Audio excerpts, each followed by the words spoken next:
You may know what vital signs are, but do you know how to express them and describe them to your colleagues and patients? Well, in this video, I'm going to show you how, as well as the terms for the equipment you use, and we'll do some activities to practice. Let's go.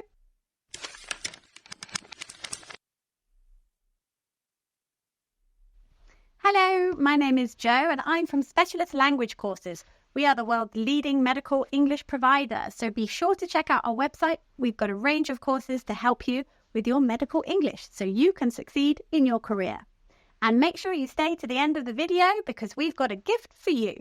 Let's begin. Vital signs include temperature, blood pressure, heart rate or pulse, respiratory rate, and oxygen saturation. But how do we report them? She has a temperature of 38.4, or we could say her temperature is 38.4. She has a BP of 140/90, or her BP is 140/90. She has a pulse of 110, or her pulse is 110 beats per minute. Her respiratory rate is 14 breaths per minute. Her SATs are 95%. Let's take a closer look at blood pressure now. Do you know the words for the equipment needed? Pause the video and see if you can label the picture now.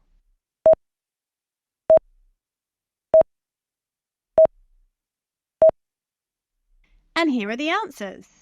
Listen to the pronunciation and repeat the words. Cuff, gauge, bulb, valve, earpiece, diaphragm, digital monitor,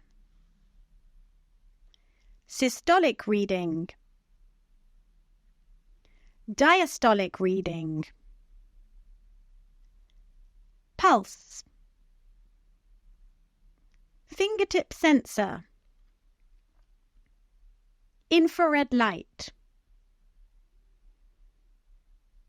And do you know how to describe levels of blood pressure in English? So below 90/60, low blood pressure or hypertensive. 90/60 to 120/80 is healthy blood pressure, low risk of heart attack, low risk of stroke. 120/80 to 140/90 is unhealthy blood pressure, but not dangerous. BP should be lowered by diet and exercise, slightly elevated BP.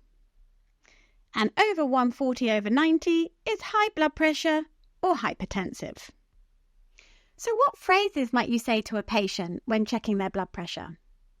Think about questions you might ask, instructions you might give, explanations you might make, and comments you might make. Let me know your ideas in the comments. And here are some suggestions. Do you mind if I check your blood pressure? Can you hold your arm out for me, please?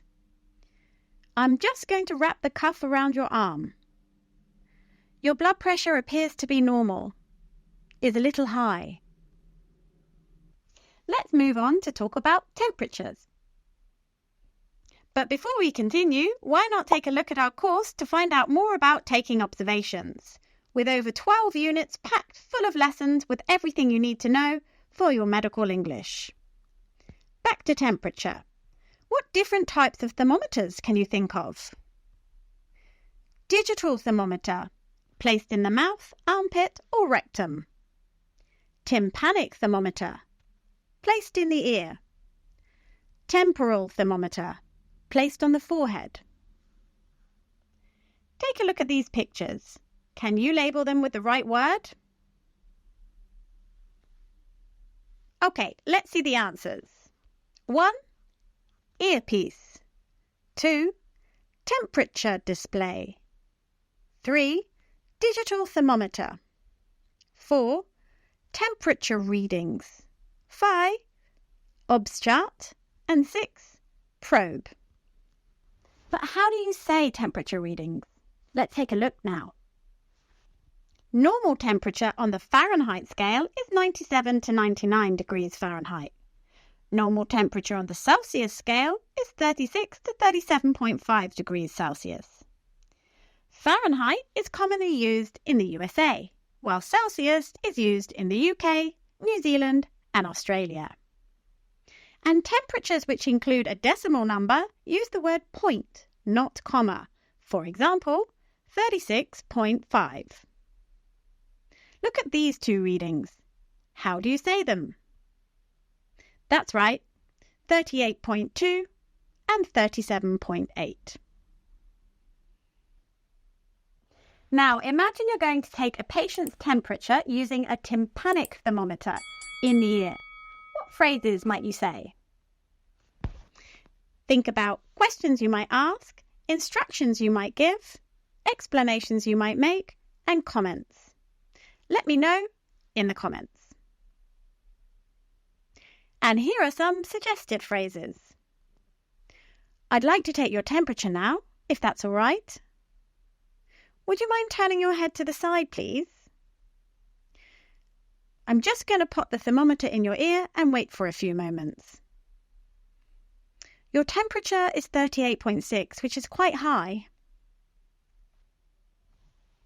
Imagine I'm your patient, I've got high blood pressure. How would you report my reading to me? Let me know in the comments below.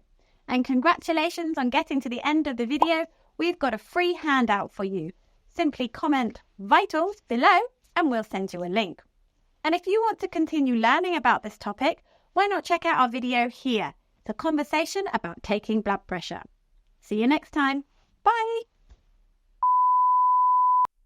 And make sure you stay to the end of the video because we've got a free handout for you. Let's go. Now imagine you're going to take a patient's temperature using a tympanic.